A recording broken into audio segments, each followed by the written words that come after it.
Guys, welcome to Diversity's vlog. আজি মাঘ বিহুৰ সকলোকে শুভেচ্ছা জ্ঞাপন কৰিলোঁ। আজি উৰুকাৰ দিনা আমাৰ ঘৰত বনাইছে মাংস। আপোনালোকে দেখুৱাই আছে। আপোনালোকে চাব এতিয়া চিকেন পকোৰা,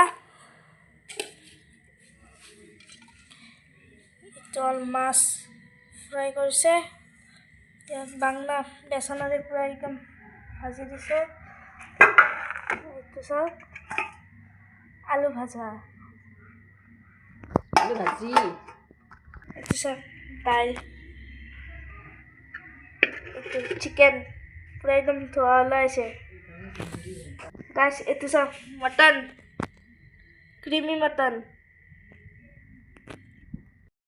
ভিডিঅ'টো ভাল লাগিলে লাইক কৰিব, ছাবস্ক্ৰাইব কৰিব, শ্বেয়াৰ কৰিব আৰু কিবা ভুল হ'লে কমেণ্ট কৰি জনাব। Bye bye.